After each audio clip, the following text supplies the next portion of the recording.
All right. Welcome to the show at 511. Normally with Steve Palmer, Jared Belinsky. I'm here with Dwayne Napper, which we've all known him from, you've done multiple shows.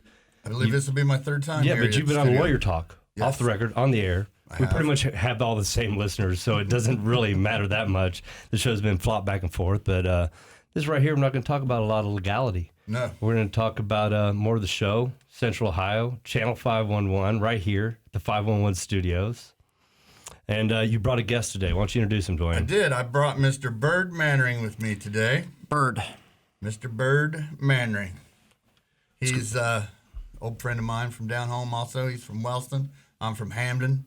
I'm We're sorry. just one town away. I apologize, Byrd. How long have you known the Dwayne, the Well, kidnapper? actually, we've been like maybe this close together our whole lives, but we didn't cross till about how long has it been? 10 years? No, it's been longer than that, I'd say. Is that the open mic in Wellston? Yeah. Or in Hamden? Yeah, but we knew each other before that, though. We knew of each other. Yeah, that was the first time playing music. Yeah. I think I seen you, but I never spoke with you. Oh. Yeah. But we grew up knowing all the same people, but just didn't really hang out. You're younger than I am too, aren't you? Yes, 45. I'm 46. Yeah. So. 44, 45, 46. Me and Dwayne happened to be blessed to be born right after Flag Day, the best. You start with Flag Day, then you go to my birthday, then you got Dwayne Napper. Right after it. I mean, it's a full American festival all in one. How much more American can you get than us? Which this year we did. We are pretty American on our birthdays. Let me Brother, tell you what, man. you we right. do it right. That's a hell of a weekend. My liver does not like me the following week, but man, do we have fun. 2019 was a good year. It was. We were out of my place. We were there for the weekend. We celebrated Flag Day. Yep. Then we had a big cookout birthday party. Yep. Shorty had a bunch of friends and family over for us. Go-karts. It was. We did a lot. Yeah, we did a lot. Rode bikes all weekend. We rode. That's right. We had the Harley We had Davidsons. the Harley Davidsons True out all American weekend. right there. Yeah. We rode the Harleys. We came down here. We cut a show. Yeah, Was it the same weekend? I think so. Yeah. And we came down here. We recorded a Lawyer Talk off the record, but on the air. Then we went running around. We go back to the house. We almost killed ourselves on the go-karts. Almost rolled the Odyssey. Right. And then, or did we turn it over? You did like the day before, I think, with Micah That's right. as your passenger. We came close. And then I did at the farm in the Polaris and broke my ribs like a few weeks later. Yeah, that I didn't put you happen on down my for a while, property. didn't it? Yeah, it did. It was like a month and a half I was out of work. Yeah, it sucked. Yeah, well, actually, we were going to have you come down and be on a show or do some recording, but then you were like, man, I can't drive. I can't move. I can't make it. Yeah. Well, you look good today, man. I'm glad Thanks, you're able to man. make it. You're able Thanks. to move. So today is what, October 16th? 17th. 17th. November. November. Yeah. Yeah, my birthday was on the 14th, which is exactly 9 days months ago. after February 14th. So I thank my parents for Valentine's doing the Day. deed on Valentine's Day and got me here. So, Actually, it was like 9 months earlier. yeah. Is when they did the deed. Right. But hey, any day is a good day for doing the deed. So what deed are you guys in Columbus, Ohio? Because you guys, are you both living south, or where are you living back? Are you in Cincinnati with Dwayne, or where are you at? I live in Plain City. Oh shit. Okay. All right. Yeah, so I've been there about 24 years, and I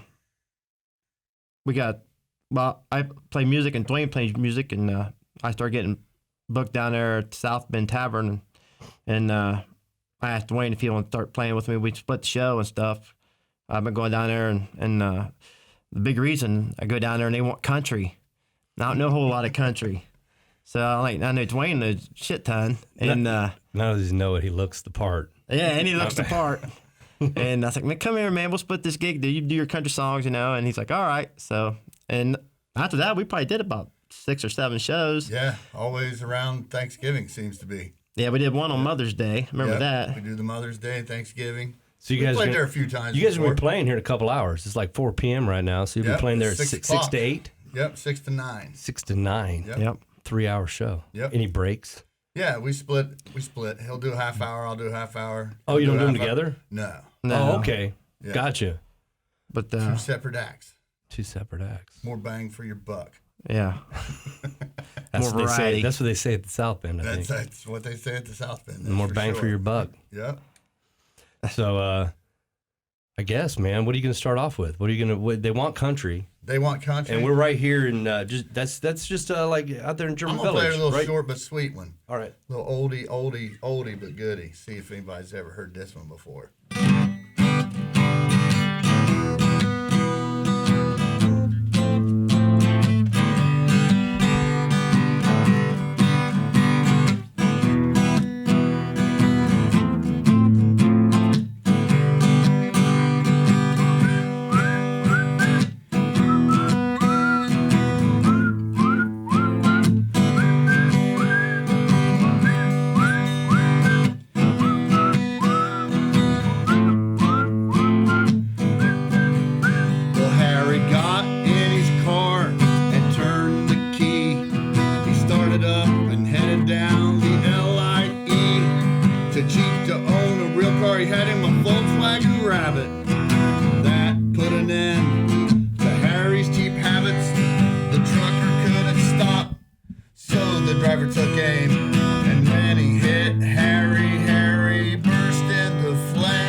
You're dead now, Harry. Ooh, you can't come back. Ooh, you'd still be alive if you drove a Cadillac.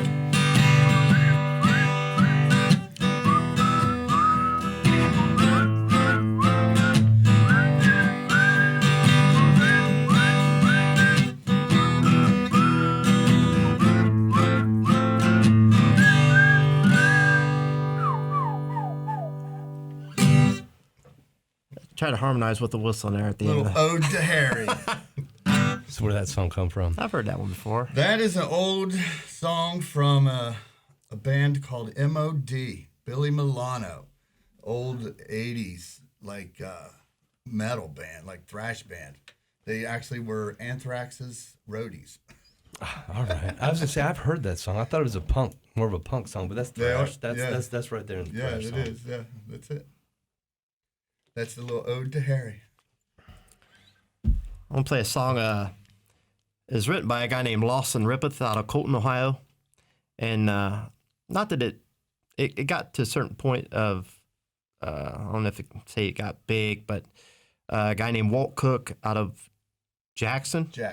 Yep. He recorded it, and it got on the radio a good bit. But I remember hearing about it when I was little, and someone was like, "Hey man, you heard a song?" And I didn't really. I never heard it actually on the radio. It seemed like it was kind of before my time. And I had a birthday party like 10 years ago, and a guy named Andy Milliken, he came to my party, and a bunch of guys came and played music. And Excellent down-home musician, Andy Milliken. He's a good singer-songwriter. well, he played it, and I learned it. I played it just like he did. So if anyone's like, "Hey man, I like your version," I always got to tell them this is Andy Milliken's version. But the song's called "Goodbye Cleveland." I'll play it for you.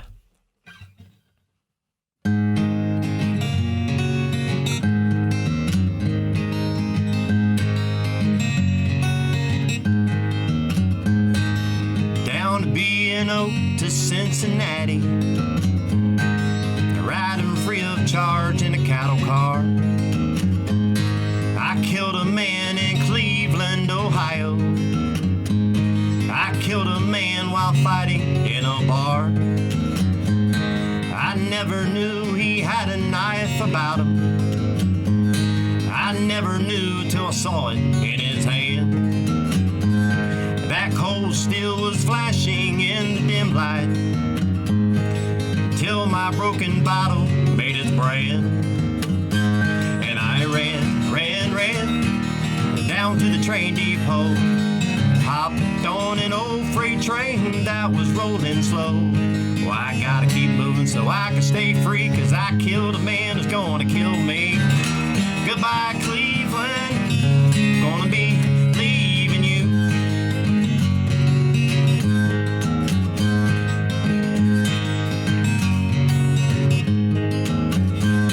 I never know just where I'll be at sunrise, because they're searching for me night and day. And if they do succeed in finding where I'm at, I'll go to London prison for a stay. And I ran down to the train depot. Hopped on an old freight train that was rolling slow. Well, I gotta keep moving so I can stay free, 'cause I killed a man that's gonna kill me. Goodbye, Cleveland, gonna be leaving you.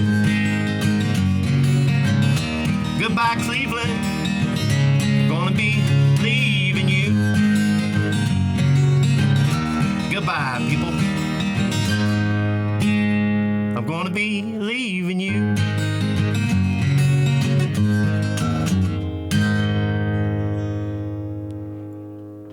Yeah. That's a good one. I That is a good song. I have not heard That's that song. another one of them old down homie songs that nobody ever gets to hear, man. There's a lot of good songs from down home, man. It's good There's songs. Tons of them. That's why I wish I could really get Kidnapper Records up and running the way Well, it should. now listen, we gotta get back with Steve on that. I mean, he's full of great ideas. Steve Palmer, Right. he's my partner. He's my dude. He's talked to a number of times. We do have the music studio out there. Mm-hmm. You know, what I mean, in the central of Ohio, Centerburg, Studio C. Right. And we need to get you guys together, man. We need to come out. We need to cut an album. Let's do it. I mean, no, Down. I'm down. Freddie's down. I try to get you that one night. We were gonna have you guys meet up. You haven't met Freddie, but he's a great musician too. Yeah. I mean, you guys would get right along with him, man. I'm always down with hanging with good musicians. And man. he's got a great studio set up. I mean, he's got a drum kit that's there, that's mic'd, that never moves, so it's always there if you Right. need it. Down to everything that ready he's got. to roll tape. And he's got the acoustics rolling good. Plug in and rotate, boys. So, and we got great responses from the Lawyer Talk off the record on the air that you were on. Yeah. And played that song. And the one song, the Cole song, yeah, that right there is just, that's another down homie. Billy Smith. I mean, all these down home songs like that one right there is great, Yep. especially if you're from around here, because he's talking about London. He's got Right. everything in there, Yeah, you know. Cleveland, Cincinnati, Yep. covers the whole railroad line, man. He didn't stop in Columbus. That's good enough there. Just Right. kept on going through. Right, No, that's another great song. Right. And it's the melody, it's the lyrics, and I personally love stories of that nature that tell stories. right. Tom T. Hall. Oh, yeah. I mean, it's just to hear the stories are great. Yeah, like I said, there are so many people down home. It's just a wealth of talent down there that's never, it's never been like, it's untapped. Did either of you guys get to watch the PBS special, the Burns documentary on country music? I did not. Oh man, it's I do believe that. I don't And know I if you have watch it. a lot of PBS. I can't It's- believe I missed that one. Well, I mean, it's me and my dad were talking about it. I watched it once, and I kept it recorded on my DVR, and he did too. Right? What a great! I mean, it's 18 hours. Jeez. I mean, it was That's- actually it's a little bit that's- more, closer yeah. to 19 hours, because it's it's Is it like a festival where they have a ton of musicians play and stuff? or- no. It took him about 4 or 5 years to write this. It's a documentary. Oh, okay. It's a documentary on country music. Gotcha. And he started out, they go back, but I'd say the main run from it's like 1920 to 1996 is the entire run that he does. Right. Kind of, starts back at the background and, where the banjo came from. Right. How it's African music. Right. And how the whole blend and melting pot of what made country music America's music. Right. It is the melting pot. immigrants It's and stuff. it was the whole run of it, and it's like I say, each episode is like 2 hours long. Right. There's 9 of them. A couple of episodes are 2.5 hours long. Right. Well, it is still alive and well in the hills where we come from. I mean, like I said, there are so many musicians that are so talented down there. It's just, we could sit and make a big long list, and it'd be nobody you've ever really heard of. No, Maybe that's a the couple best of part them. about it. Right. I mean, I was born in Branson, Missouri. So, there was country music everywhere. And when I was born there, it was before what it became and, where it is today, to where it was just literally, there's like 2 country music shows, but a lot of it was hay bales down by the lake. They Right. have different areas where you come, and then they got enough people to where they started, because it was all tourist trap, really, kind of. There's not much there to have a job. I mean, there just really wasn't a lot there. And, so you'd get these old mule farmers that get together and be playing their music in the Ozarks. Right. And I absolutely always loved it. And that's one thing about Branson is the sound of Branson, I say, because no matter where you walk, it's not quite like Nashville, but it's different. Right. But there's music everywhere. Music everywhere. And whenever you go to the small, not big main opera, not the big places, is where I always enjoyed the music the best. because sure, they're playing some covers. They're playing something that they've got to keep the crowds interested. I mean, usually smaller crowds, bars, dinner, dinner But nights. it's stuff you don't ever get to hear. But then whenever you get to hear their songs, Right. when you get to hear what's been passed down and Right. from their area, which is great about those songs there because you get to tell stories of where you're from. Mm-hmm. And then they get handed down and Right. passed on. Right. And like you say, every now and then everybody sings a different version. Yeah. And If you heard the original version of the song I played, because I think it maybe came out in the 60s, and it's kind of got like this, like, goodbye, Cleveland, I'm going to be Like a Lawrence leaving Lawrence you. Welk kind of show. Yeah, and I heard it, I'm like, Lawrence Welk sound. and the thing is, I heard Andy's version first. Right. Because I've never heard it. I tried to, because there's time like, does anyone have a copy of this, like a hard copy or like on a record? Right. They're like, oh, I got it somewhere, store somewhere. I'm like, I want to hear this song that people talk about. Then I'll know where Andy came out, and that's the version he played. I'm like, that song kicks butt, you know? Right. And I got to learn it. And then I finally, some guys, hey, I do have a copy of it. I can probably make some kind of MP3 out of it and email it to you. And he emailed it to me, and I hate to say that I was disappointed. You know what I'm saying? I'm like, that ain't cool like Andy's version, Right. you Andy know? Milligan's version was But way better. like, but you know, I'm like, and there was, but when I play it, you know, especially for some older crowd down home, you know, you see people like, I haven't heard that song in years, man. You know, Right. Like, oh, it's a good tune. but they know it from your version or the original version. They hear the words. I mean, and I don't think like unless they have it recorded. Last time they heard it was when they did hear it on the radio. Right. Probably back in So, the days. Played like, on. hey, I know that WKOV. song. I'll tell you, the Yeah. first time I heard Johnny Cash do Rusty Cage, I was blown away. I mean, I'm a fan of Johnny Cash and I'm a fan of Soundgarden. Right. Yeah. Right, and I loved Rusty Cage from Soundgarden, which I Right. still do love it in them, and Yeah. that's their song. But when I heard Johnny Cash do it, and how the tempo had been changed, and how Yeah. the singing had been changed, and it took me a minute to figure out what song it was because I'm listening to him sing. I'm like, wow, I know these lyrics, Right. and then I was like, hold it, you know, I know what this is, and I'd heard it no other place, but then I was working at the country club, and we had Muzak, you know, and I could switch through, and whenever nobody was there, I would change the channel. You know what I mean? And I found this channel, I heard it played on there, and the album had just come out not too long ago. And I went to the store and I bought the CD, and in there's a quote. It's like, I love songs about trains and rains, and he listed a whole list of what's in Rusty Cage. And he said, I don't know how you can put them all together, but they did it in Rusty Cage, and I like that. And I still now I'm like, man, the way Johnny did it and Yeah. changed it is which they're both great. I Right. love them both versions, but I prefer Johnny Cash the way he did Right. it. Because I'm gonna take this Rusty Cage. Whereas in Well, you can sing along with Johnny. you know, yes, you can't see it. Yeah. But it's almost like he broke the rules. You Yeah. know, like he's not allowed to do that. You know, he's not allowed to take that song and make it Right. country. You know, he's Well, kind of he did Nine Inch Nails, too, so- That's in the Yeah. in that documentary, you know, which we'd all heard the story. It was at Columbia, right, when they dropped Johnny. Right. And then down to where, and I remember I saw him in Branson because he had a studio in Branson, and he was used to playing to, you know, thousands of people, and now he's in a theater that hosts 2,000 people, and there's 200 people in there, and he hasn't put out a new song, and he doesn't have it, you know what I mean? And then Paul Rubin, you know, gets him and says, no, let's record these songs, and then he recorded some of his new ones, and then he went into recording Nine Inch Nails, Hurt. And which really just that put him back on. That opened up a whole generation of kids To Johnny Cash. to Johnny Cash Yeah, that never had any. Maybe they knew him, they heard him, they didn't feel him. But when Rubin did these albums with him, it really changed it over and opened up the doors to Pee Wee all Herman? kinds of people. No, Not- Rick Rubin. I said Paul Rubin. I said Paul Rubin, didn't I? Yeah. I'm like, I didn't know that. That's Yeah, cool as Rick hell, Rubin, man. no. Producer Rick Rubin. Pee Wee Herman's up That's the there. first time I heard that, man. That's One more first- take, guys. I'll tell you what. If a fact checker wants to watch this show, Right. they're going to have all day. They're going to be like this. He says nothing right. I'm semi-right. I can't believe you didn't correct me. Why didn't you correct me? You're like this Paul Rubin. You're like, well, if it's he like, was going to say it again, I was going to let it. to all of our millions of viewers, we have got to clarify this, that it is Rick Rubin. Right. I don't know, Paul. Hey, listen, close enough, right? You made it better, I thought. Right? Pee Wee It Herman. would have been you're better. like, Pee Wee man, Herman that's was cool like, you as know hell, what? I'm man." going to produce an album with Johnny Cash. Right? The Pee Wee Herman I Johnny would've Cash asked him. album. Man, that would have been great. Yeah.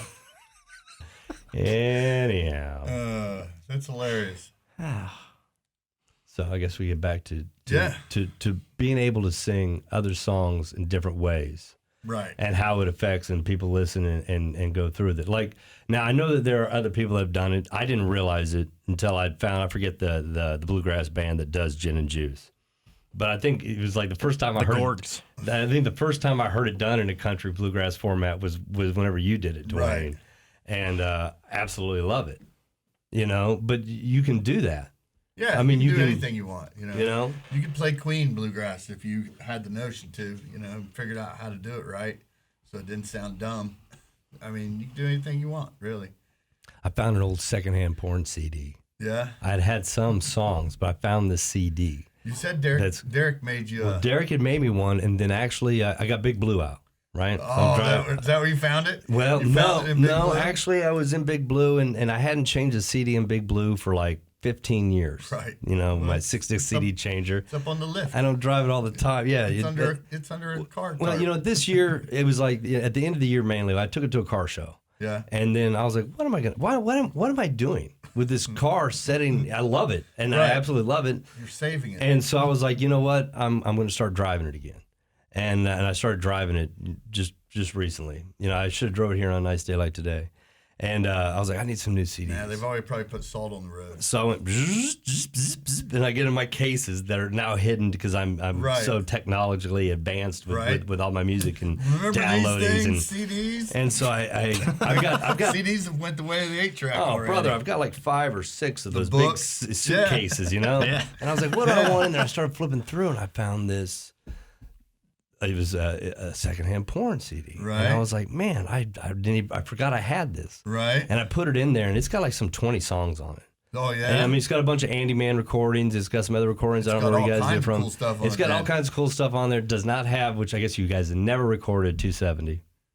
I don't know if we did or not. If you did, I It's don't not have on it, there? which I wish I had it on there. But there's a number of great ones. You know, from Right. Pooping Along to Pooping Along. to some of the a Pooping a number. log. I forgot all about that song. That's a Dude, good the one. beginning of the song is great and how it flows in, and then the lyrics are good. Stick it in ya, stick Yeah. it in ya was on there, and boy.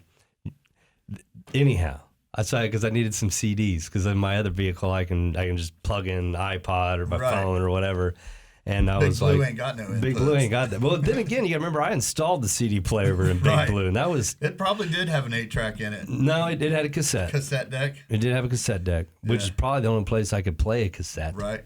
My Cadillac still got a cassette You deck do. in it. You do. You got It's- cassette and CD. And another 6-disc changer in the Yeah, glove dude. box. That's That thing right, is man. not ridiculous. Yes. It's got the 2 amps under the seat and that crazy ass Bose system. It Yes. still bumps. It does. It's It got a bumps great hard. sound, dude. That It caddy does. does. It sounds good. Yeah. I love You it. crank it all the way to 10 and there's no distortion whatsoever, man.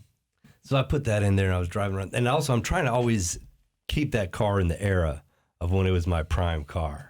You know, so I try to put CDs in that I was listening to whenever that was Right. my main vehicle. Chili Peppers and Oh, actually, it's like Cottonmouth Kings. Yeah. And then a lot of blues. yeah. Because That's when we found the Fat Possum Records. Fat Possum Records. When we saw that documentary. Yeah. Changed my life. What is it? So you can, You can't see me crying. yeah. think is what it's called. What? Yeah, I couldn't remember if it was crying or laughing. I think it's crying. And R.L. Burnside. There was I'm trying to remember all the other names that were in it. Ford T. What is Model it, T Ford. Model T Ford. The one dude that played with the spoon, Yeah, because he had Yeah, he had like- multiple diseases. He was Right. all, and it was just crippled. crippled. And have you ever seen this documentary? No, it's a great one. Fat Possum Records, they were the first ones to produce Black Keys. Yeah. Okay. And they worked with them and these two young kids. And this movie was put together. They did it before this. They went to the South to try and record the Delta blues before all those old blues players died off. Well, they found because they were dying rapidly. They were all that old. They were going around to these old juke joints where these two white kids should never be in the first place. And they were running around all in the South, and they started they were craving what you guys said. Yeah, they were the songs that weren't recorded and the music that's been passed down and these artists. And they found a bunch of these artists, and these old guys songs. had never been recorded before. They played at the juke joints, and these songs are old songs, And they were like, we have to record this. And then it took a while for them to get the trust of these guys to be able to get these recordings done. And in the end, they did a whole thing with them where they made the albums, and they gave them the money. They all got a cut because there's a business. They're putting it together. But they didn't rip them off. Down to whenever they started interviewing Model T Ford, he's living in a trailer home that was literally rotting into the ground. Like the floor is like literally, through it was rotting, sinking into it was just dying. And he just put out a new album not too long ago. When I say not too long ago, I want to say like 4 years ago. But he had multiple of them come out after this documentary were made to where he was able to buy a house. Right. Pee-wee, get my gun. Wasn't that one of the albums? That's one of Model T Fords. Yeah. And I don't know why I'm missing it right now because I've got it. Because R.L. Burnside just ringing in my head there. The Black Keys redid a whole album. I have to take a pause and look at my phone here. What's Junior Kimbrough? Junior Kimbrough, yeah. Junior Kimbrough. They one of their whole albums is nothing but Junior Kimbrough songs. Right. And it didn't get released till after Junior died. Yeah. And I remember the wife came out and she said, "Boys, he'd be so proud of you. That music you put out, you did it just right. It was so beautiful." And what an amazing documentary. I got handed the CD from somebody. A friend of mine knows I'm into music. Was like, "You got to watch this CD." DVD, and I watched the DVD. We watched this movie. Remember, we watched it at my house. It was crazy. And then immediately, this was like when Apple music just came out. Right. And so I watched this whole thing. So I went there and started typing in, and I bought like every single artist that we saw in this documentary. I bought every single one of their albums. And I owned a barbecue at the time. Yep, that's what we had on the the tunes all the time at the barbecue. So I don't own it anymore. So ASCAP can't come and get me because really I'm not allowed playing an iPod in a restaurant. They got to get their cut. But I was always like, yeah, they can find me, give me cease and desist, and we'll go from there. They never found us out. People would come into the restaurant, and all the time they would be like, "Who is this?" And from country to, because I got to pick the music. Now, I love all genres of music, but blues and country are probably always going to be my biggest heart, my biggest fall, where that's where I want to be. And so I would find music that I listened to with my father growing up, music that influenced me, and then we would play it, and then people all the time were coming up. And I told Steve about that, and he watched that documentary with his boys, because they're musicians, and he was like, and it's that, it's that dirty, raw Delta sound that comes through in there. And Lord, it's the devil, but it won't get me. Yes, and it's just I'm so grateful that those guys made that documentary. Yeah, I actually watched it not too long ago, probably maybe 3 months ago. It's on YouTube. Check it out. Yeah, it is on YouTube. Look up Possum Records documentary. Yeah. If we don't have the name correct, you'll be able to find it that way. Yeah, Fat Possum Records. Fat Possum Records. It's an amazing documentary. Yep. But it's in a lot of what you guys had said. If that song wasn't passed down to you in that way that it was, at one point in time, it's going to stop. Right. Yeah. Nobody's going to hear it anymore. It's going to be gone. Yeah, and so I know when we've talked about with Dwayne about how he learned and started to learn music. What about you, Byrd? What's your story on music? How did you get the guitar in your hands?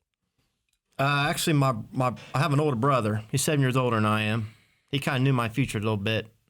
Like I remember he'd try to hand me a cigarette, and I'm like, I don't want that. And he's like, you will. You will. But he goes, he always played guitar, and I like to say he was my motivation, but I'd be a liar because I'm kind of like the MTV generation where I like to sit down and watch music videos. My brother would sit down with the guitar and start singing real loud and stuff like that. And It bothered me. I had to leave the room. But and then I remember not wanting to learn not because of him, but I just didn't have a desire. But eventually he had a guitar, and I started playing around with it while he was, and he's like, "Here, take that guitar home. You know, you're gonna learn that guitar." And but it just sat in my closet for like 2 years, really. And I have a cousin. His name is Charlie Mainring, and Excellent musician from down home, also. very good. He was Very good. I was 26 and he was 15, and Charlie, he got a twin brother. They're the paternal twin, and that's the right. They're not identical. They're not identical. One, he's got an older or not older. His twin brother Keith. Keith's like half foot taller than he is, and always been a little bit bigger than he is. So every time they did sports, Charlie was a little bit smaller and kind of lagged behind what his twin brother did. And we was at a family reunion, and Charlie had a guitar just hanging from him. He was 15 years old, just like walking around, not playing it. And I'm like, "What's Charlie doing? Well, you know, what's he trying to prove? You know?" So he walked up to him and goes, Hey, Byrd. I go, "Can you even play that thing, man?" And he's like, he started playing like crazy. He's playing Creed. I'm like, "Damn, Charlie, you're pretty good at that, man." So in my mind, like, Charlie can do it, I can do it. So I went home, pulled the guitar out, and I got a VHS tape of how to play the guitar, and I learned E minor and stuff like that, and I started learning how to play. I would say he was my inspiration because from that little incident at our family reunion. But see, I've been playing. I didn't, like I said, I was 26, so I didn't pick up the guitar until I was 26, and I just turned 46. But I'm still not as good as Charlie was at 15. But I do love to play, and but that's kind of how I started playing. So what music draws you that you want to play? When I first started playing, I wanted to learn nothing but Merle Haggard, David Allan Coe, country songs. All right. But then when I listened to my cousin, then at that time I was learning that stuff.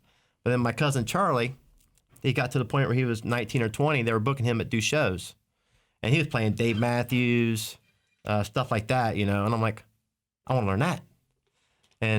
But I just play what I like. It's not like sometimes people will send me a song and actually they do a lot. Hey, you should learn this, and sometimes I do, but majority of the time I don't. I mean, but other than that, you didn't go take a class. You watched, or have you taken class? I've taken a couple lessons. I never did a die hard. I've done lessons for years. I mean, usually about 4 or 5 of them, then I drop off. Usually because they keep giving me lessons every week, but I'm not as good as I was the week before. And I'm like, "Can we just keep doing what we're doing?" "No, here's another one." Because I'm like, "Can we take a break and let me just get caught up?" And they're like, "No, we just keep coming, man." And I'm thinking, I don't want to keep coming. I'm not learning what you taught me 3 lessons ago. So I'd always quit, try to catch up. Yeah. You're like, "Okay, I got the ins or outs on this right here, and I'd like to perfect that." Yeah, exactly. And then I'll sign up for another one whenever I get that one completed. Exactly. And they're like, "No, keep coming," because that's their money, right? Sure. And it's understanding. But I'm like, I don't want to learn something new, man. I don't want to pay what you already taught me. I just want to learn this. And they're like, "Well, do you need to keep coming?" I'm like, I don't want to keep coming till I can do it without being at my lesson, you know. But again, I understood, and I was like, well, I'm just not going to go anymore, you know. Save your money. Yeah, once I get it down, then I'll sign up again. And then like I probably took lessons from about 4 different people. But like, I wouldn't say any of them lasted any more than 4 months at a time. But just like, I'm like, I need to start taking lessons again. And I find someone to take lessons. One time I took lessons off an 86-year-old man. Only thing he played was jazz. I'm like, "Well, show me jazz," you know. And I learned what was the beat. I know the Beatles did it, but something about Egyptian well, anyway. He was charging me $10 for half an hour, and he had like a party. Like he didn't. I was like his only student, and he had his party with all of his musician friends, and they all told him that he should charge me $20 for a half hour. So after like 6 months, probably I was with him, and he's like, "I want to raise our rates to $20 a half hour." I'm like, "Okay, I'm not coming anymore." you know. So like, that's cool, thanks. That's when I quit with him. But but most of it's just learning basic chords and playing with other people. And I always found that's the best. It's just to play with your friends. Go jam with people. I learn something new every time from different people. Like, oh, what was that there? Show me that little run again or something. Oh, Dwayne, that's the best way. Since I met you there, and I think we've talked about it before. There, we can boil down the years. There, it's got to be like 2000, 99, somewhere around there, right? When we met, yeah. And I remember watching you play and hearing you play, and you'd come over to parties, or I'd go to a party where you're at, and I was just, I always loved listening to you play. I mean, you've gone over and done. I've gone to events, bars. I've seen you, play this, but right. And I've seen you play the private parties. Like when you came over and played our friend Patrick's, he played a Halloween party there. That was great. But then I always liked it when we were just sitting around, and you'd pick up the guitar. And actually, I got some of those recordings that we did, and I'm looking through them. We did it at my house there on the Flag Day. Oh, at Studio J. At Studio J, and I've been getting better on editing and going through on things there, and I'm pulling them together now, and that was great. Yeah, that was a doozy night, man. I think that was our birthday weekend night. Yes, that was. That was trashed, and that was. I think I sat there for probably 3 hours with the guitar in my hand and sang stupid Dwayne plays songs. pretty good tunes. I mean, that's like a big thing when I first met him. I think we'd do at the open mic, and he would do Liquor and Whores, and literally they'd probably play it for 45 minutes straight. Guys, you want to hear it again? Like everyone's like, yeah. Yep. Well, I People went do down. love that song. That one's on there. That one's on the CD I've got. Yeah, Liquor and Whores. That's a great one, man. The other Rodeo Clowns on the CD. Rodeo Clowns on there. Yeah, that's another great one. That's Right. our boy Crabtree. That's his favorite song. Yeah, it is his favorite. He loves that one. I think I played that one in here last time, didn't I? On Lawyer Talk or something? You I did. think so, yeah. You know what I didn't play, though, was $12 Whore. Was that one on the CD? That one, I don't know. I don't think it was. Yeah? I don't think it's on there.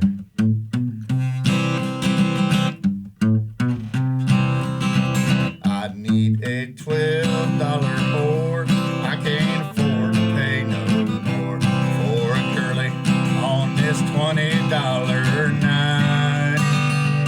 I need 5 to get me high, another 3 to get me by. So tonight I need a $12 whore. Well, please excuse me, little girlie. Think you're looking mighty pretty. Would you happen to want to stay with me tonight? And if you will oblige, make it sweet between your thighs. But I'll only leave $12 for the ride. I need a $12 whore. I can't afford to pay no more for a girlie on this $20 night. I need 5 to get me high, another 3 to get me by. So tonight I need a $12 whore. And if she's pretty, might give her 50 cents more.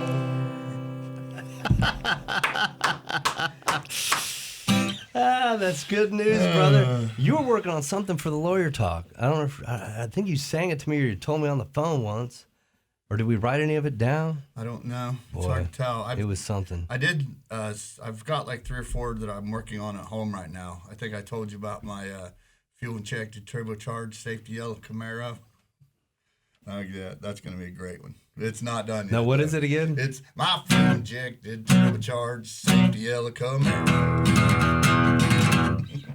Yeah, in the little vein of Johnny Cash there. I'm going to throw a little homage to the Dead Milkmen in there, but yeah. I'm actually going to try and sell it to Chevy because I can change it to any color, My fiery red Roja Camaro. Change any color. All I want's a Camaro every other year from Chevy. They can have it.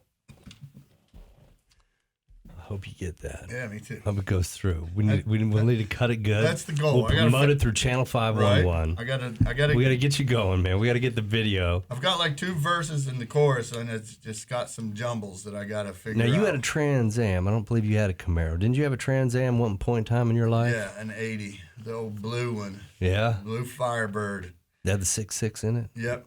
It was the one that had the square, like the big rubber bumper on the front with the 2 square headlights. Yeah, the hood went from here to the wall. It was you sitting on the back axle. So how about a Byrd? Do you write much? I have a couple songs, but they're like family oriented, and I don't really play them a whole lot. Like Mother's Day would be a good day for one of my songs. Right, that song you can't play that though because I don't want to cry. Yeah, I wrote a song for my mom for her 60th birthday, and she had cancer, but she beat it, and she didn't make it to 61. She had like I don't know, it's like she took 2 different kind of pain medicines, and they weren't supposed to be taken together, and she went to sleep, didn't wake up. But I call it Mom song, but I want to keep us upbeat. Yeah, but my brother I was talking about, he writes songs a lot, and I have a son, his name's Tyler. He writes a lot of songs, and they both are very good songwriters. So your boy plays? My son, and I have 2 daughters. They both are big time piano players. They're 13 and 11. My son, he's 24. He'll be 25 in January. His girls are phenomenal on a piano. It's just like, Yeah. wow. They get mad at Dad because I bitch. I'm like, you're good on piano. Or like, how long did you practice? They're like, 45 minutes. I'm like, what time did you start? I don't know. Get back on there. You Right. know? And they get, you'll thank me later. What is the one song that your brother always sang where he almost cusses every time? Do you know that song? Oh, it's a great song. That is a great song. Do you know that one? You should play that. I don't know if he wrote that one, but I'm gonna play one my brother did write. Okay. He calls it the Gearhart song. There's a friend of his named Gearhart. I don't know if he wrote it on the spot or what, but I call it the Catfish song. So I'm gonna play that. All right. All right. Let me just see there. Which one sounds better? I got a woman. She drinks beer all day, and she don't do a damn thing that I say. She got long hair on a mole on her nose. She wears long runs in her pantyhose. Now the good Lord would admit that she's ugly as sin, and we ain't allowed back at the places we've been. She got long toes and crooked yellow teeth, snores all night while I'm trying to sleep. She calls my mama names drunk sailors would say. Lord, I don't know why, but I love her anyway. No, I don't know why, but I love her anyway. I love her long, long toes and her crooked yellow teeth. Between her legs, Lord, it smells like catfish. She calls my mama names drunk sailors would say. No, I don't know why, but I love her anyway. No, I don't know why, but I love her anyway.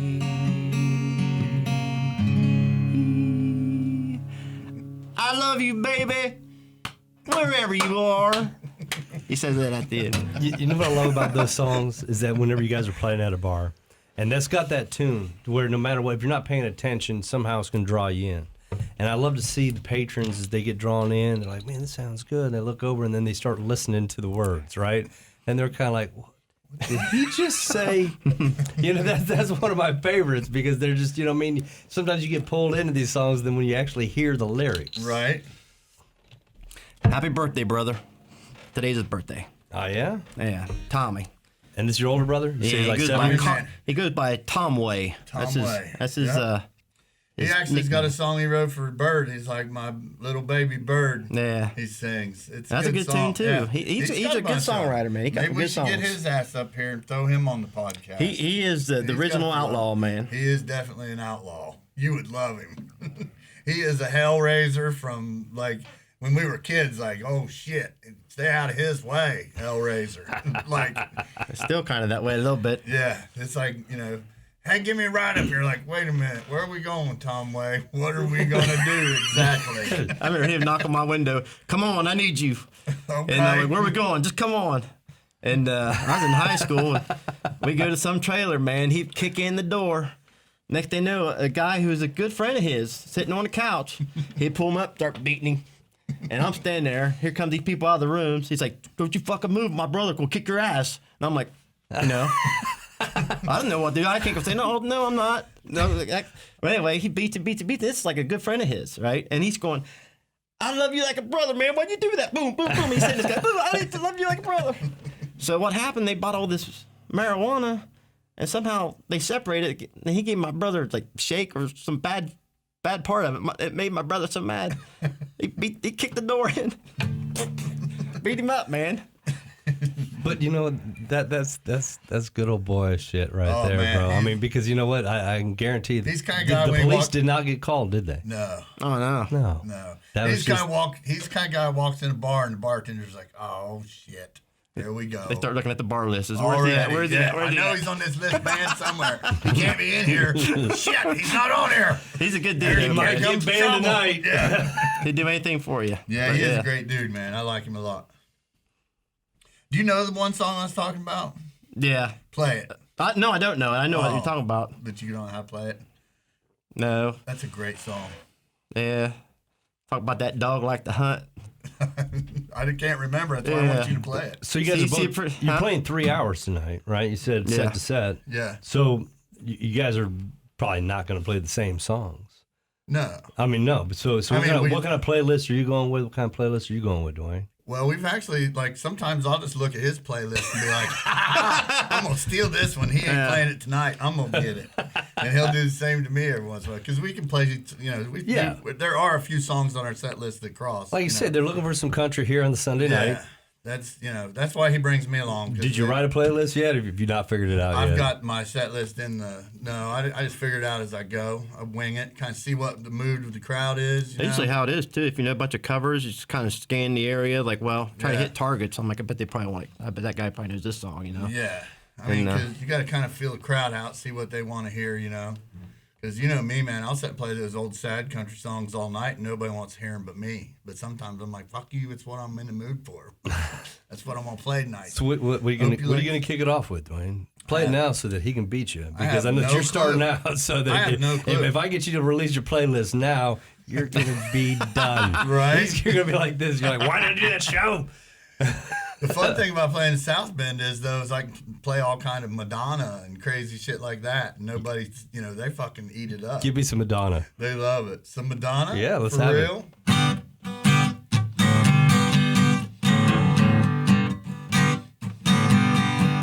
I made it through the wilderness. Somehow I made it through. Didn't know how lost I was until I found you. I was sad, I was sad, I was blue. Yeah, you made me feel, yeah, you made me feel. Yeah, you made me feel shiny and new. Like a virgin, touch for the very first time. Like a virgin, with your heartbeat next to mine. Whoa,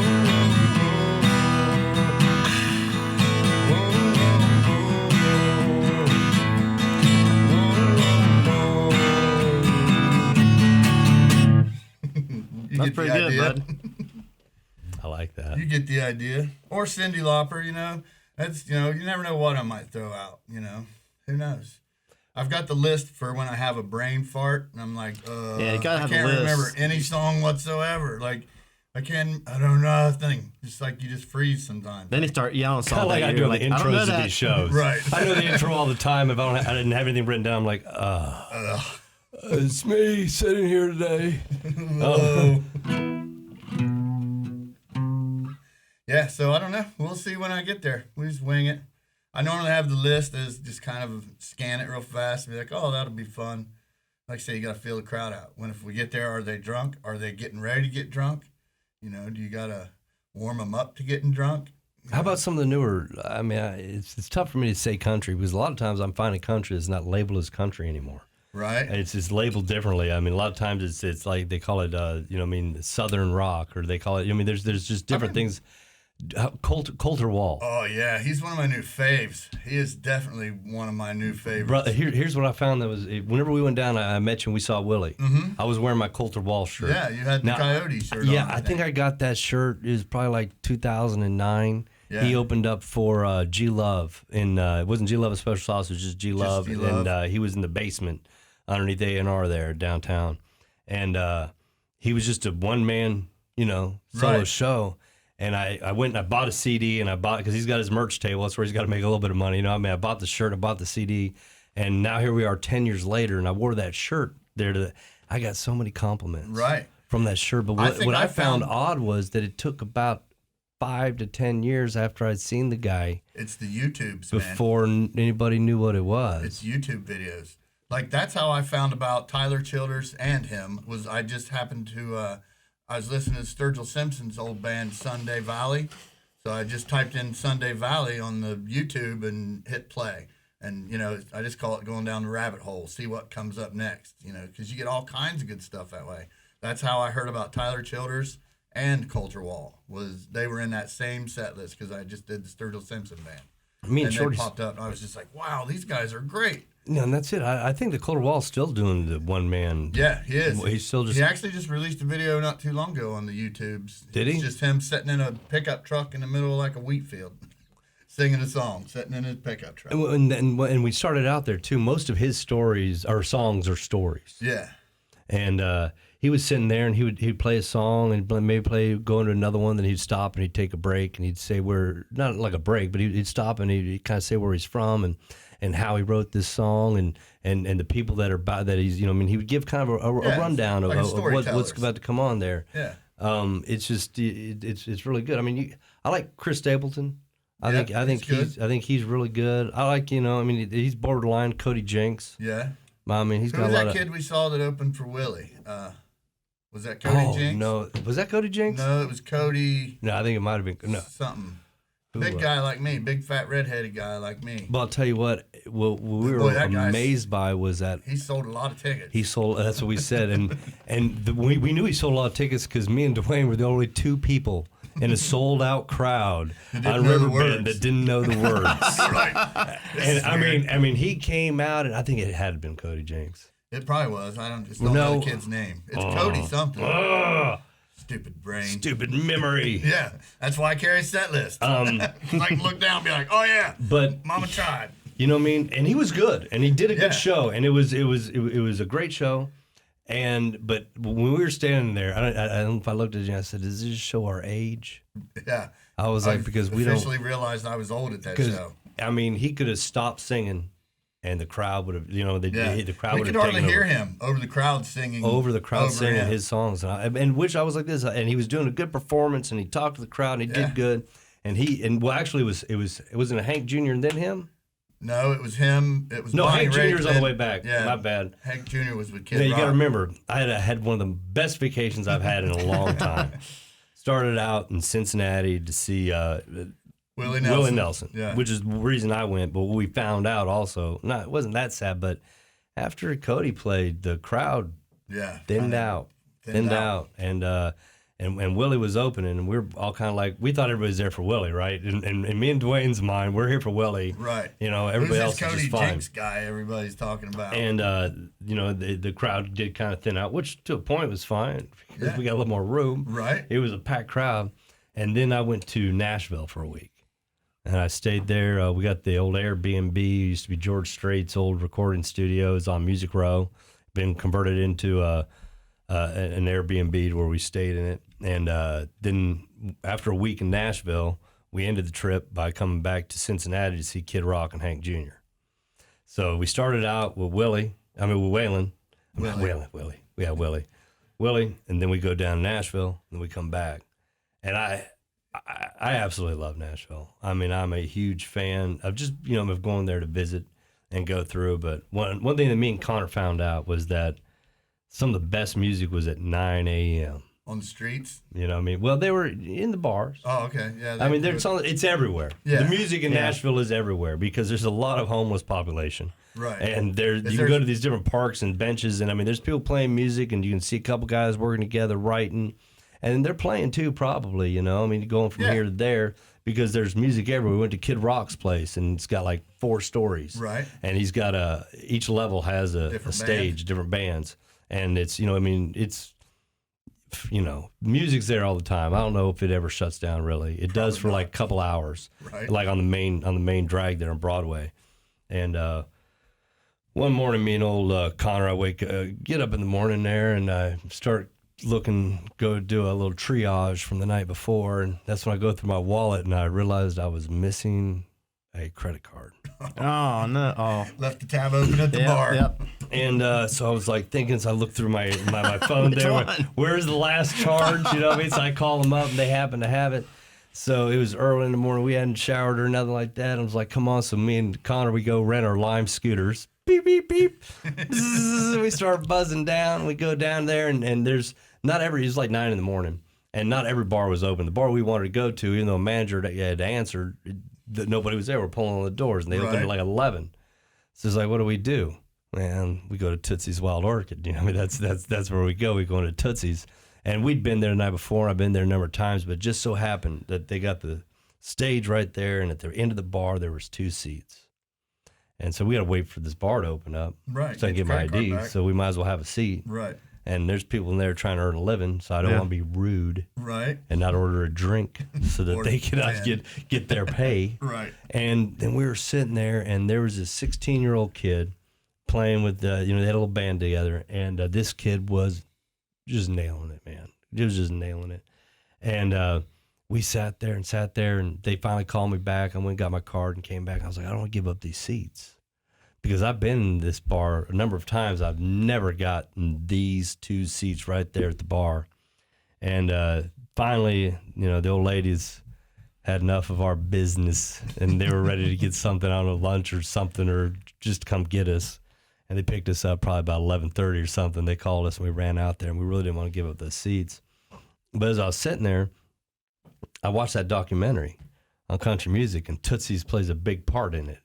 And they're showing all these pictures, and Shorty, I'm watching the documentary, she's like, that looks just like, and they're showing pictures from, 1960, 1970, right. I mean, going back, and it looks, I mean, the picture's the same. It's all the same. It's going through, and man, what a great trip. I'll have to show you. I took a couple clips of me sitting there in the morning because the vape industry at that point in time was going through some which we still are, we're going through some real turmoil and changes. And it was like the worst week to take off because there was all kinds of legality. But we'd planned this trip a while before. And so then I was getting from all over people I do business with. I was getting business calls. And I'm talking from people from out of state, out of Ohio, and I took a video of me. I took like a selfie video of the band playing behind me and me having a little sip of my Jim Beam. Because one of the questions is like, what are you going to do? There's new tax laws. There was just things coming through, and it was crazy. And I was like, here's what I'm going to do. I'm going to sit here at Tootsie's, and I'm going to drink some Jim Beam. Watch closely. And I'm going to listen to this 16-year-old kid play right here because he's nailing it. But that's what they do, And then we talk to them, and it's like, there's a certain point in time where you can come in, they let you play, and they might give you a spot. Right. You know what I mean? There's a certain, earn that spot. You got to earn that spot. There's a tryout spot. And I was like, man, what a racket. Yeah. What a racket, because it's like this. You could try and work and go and play. Oh, yeah. And they'll be like this. All right, we'll give you 9 a.m. on Tuesday. Right. All right. I mean, if you want, if you want 10 o'clock on Friday night, you got to do the 9 a.m. You're going to Tuesday. I wonder how many years you got to do the 9 a.m. on Tuesday. Well, my mom always told the story about when it went down with my grandmother and aunt and everything, and they were in some place having lunch that had live music. Everywhere. And they came across and announced on the microphone that their dishwasher boy, it was his birthday. He's turning 18, and he wanted to come out and sing a song for, for his birthday. Well, it was Randy Travis is who that was. Jeez. He didn't, it was probably like 3 months later, he blew the fuck up. And, you know, my mom was like, I saw him. He was a dishwasher at this place. You know, let him come out and sing on his birthday. That's a sacrifice you got to make when you got it. Yeah. You know? Well, sure, he didn't move to Nashville to be a dishwasher. Yeah. Yeah. You know what I mean? He went there, but then again, you see, you still got to live. Yeah, you still got to Right, make and it. there's only so many people going to throw quarters in your case on the street. Our friend Bart Wiseman always tells a story about, he's like, you know you're hungry when you're eating out of a freaking dumpster, because he went to Nashville and tried it out. You know, and he's like, I couldn't hack it. You know, ended up pawning his guitar to get gas money to get back home. Yeah. Bart Wiseman, he's probably the most talented of all the musician friends I know. Yeah, he is one of the best he around. can play many instruments, but he's really good at playing the guitar. Right. And he's got this natural singing voice, dude. Yep. It's bluesy, and it's just like, and he's very good. But that's the story I think of. He said, I went to Nashville, and no matter how good we think he is, he goes, you go to McDonald's, and the person who hands you the fries is better than you. Right. Because they're there trying to make it, you know, and Right. they're coming from all over the world trying to make it to Nashville. Right. But yeah, he said, I done did in Nashville. He goes, he done trying. I mean, now he's our age, and he just blows people away when he plays and sings. As strong as Nashville is and everything that's there, It's everywhere. in the last decade, with technology, Right. things can be have changed in such a major way. Well, like I was saying, you know, just the well of talent from down home, like, you know, Bart Wiseman, Andy Milliken, you know, they're everywhere down home. There's, you know, a lot of talent down there that, you know, will probably, unfortunately, never be seen by anybody. And, you know, and like we were talking about earlier, these songs, you know, some of them might be lost because That's the people don't unfortunate learn part them. about it, Yeah. is when they get lost, Yeah. when they're not heard, when they're not recorded. Right. And sometimes the worst part about that is they can get recorded and not discovered until 15 years after that man's passed away. Right. Exactly. That's like Lawson Rippeth. He's been gone for a while now. And Walt Cook is way up there in age. Yeah. Walt's probably he's probably ain't got many more turns around his son. He's probably in his either. late 70s at least. I'd say, yeah. And I mean, I know Andy plays, I play it. There's a couple other people that play that song. But yeah, but again, like there's three people that we're Joe Nobodies, you know. Right. Eventually it's going to die, you know. Right. So, and like that song is something. If I heard it on the radio, man, I'd be cranking it up. That's a good tune, you know. Yeah. Definitely. That's like the Cole song. Yeah. I mean, that song right there. The Appalachian Hilltop. Yeah. It is Our friend just- Billy wrote that one. Yeah. Yeah. That's a great song. Now, and once again, you had said that, I'm a little bit off here, but it was recorded or sang in one way, and you heard somebody else sing it, and you sing it more like them than, or how did it go? When Billy wrote the song, he wrote it kind of like the way I do it. Okay. And then in the recording session, when his band recorded it, he said he left the room and came back, and they had changed it all up, and it was like, you know, I guess he got outvoted, and they recorded it that way. The recorded version is a good version, but the meat and potatoes version, the dirt version, that's like, that's a good tune, you know. And I mean they commercialized it. If anything. Yeah, when they commercialized it and popped it up, it took a lot. The of Nashville it. sound. Yeah, it took That a was lot of that was it one away. problem there. You know, Yeah. there's a whole thing on it there with It made it cookie cutter. yeah, It was with like- Waylon yeah. and the whole crew, to where, you know, I mean, the producers and the studios would hear the song and be like, oh, that's a great song, but we're going to need to take this out, add this, slow it Right. down, turn it up, you know what I mean? Yep. To whichever, Throw which, some auto tune on it and ship it out the door. you know, which where they were hitting Waylon on one of his songs because, you know, he's got that, Yeah, and they were like, that's too much. Because at this point in time, everybody's got phonographs. right. They're like, that bass hits so much, it's gonna knock people's phonographs off the top. Right. They're like, see, that was like their reasoning to them, Right. Of why they couldn't have it like that and couldn't have that sound, and they needed that clean, pure Right. Nashville sound. That's why they started the outlaw movement, man. They were tired of listening to these producers in the suits and the bigwigs.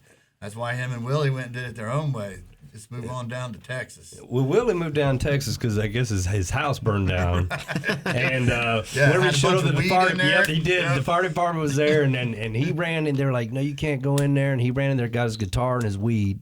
And literally, as he's coming out of the house, like his next exploded, which really wasn't a house. Let's get this back. Right. It was a garage that he was renting, that he was living in Nashville.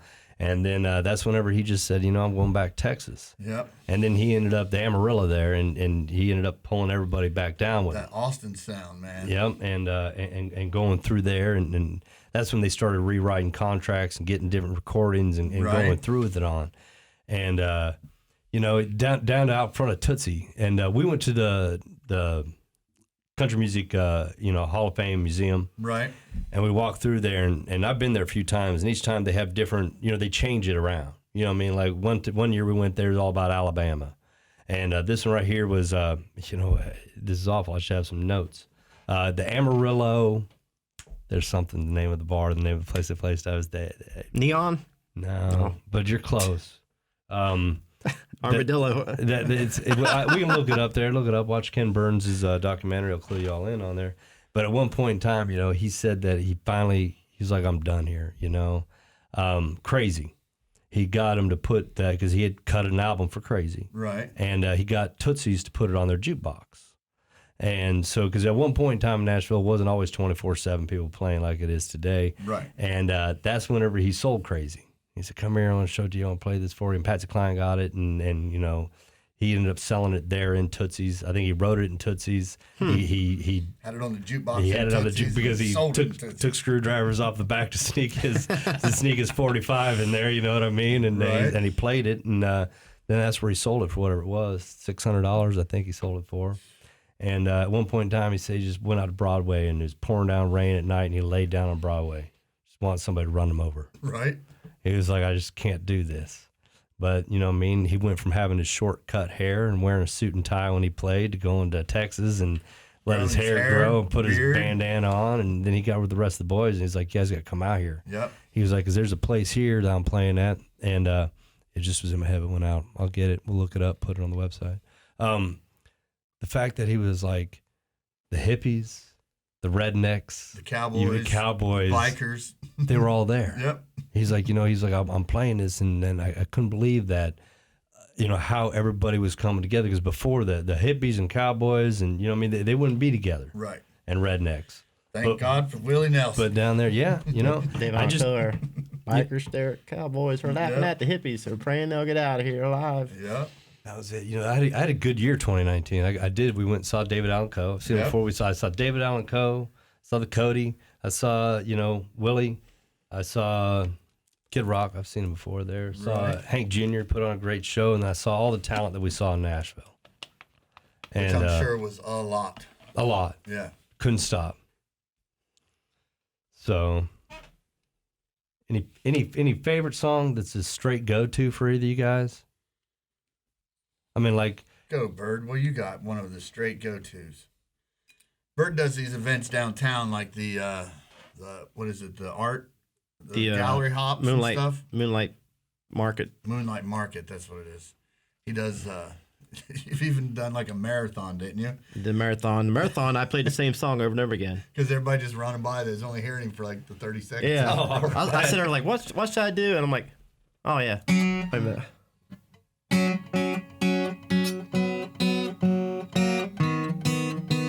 I think a guitar down it too. So I started doing that, and then people started running by like, I got a feeling, and they're like, ooh, tonight's gonna be a good night. And I played that, and I got done. I'm like, what am I gonna play next? And I'm like, huh.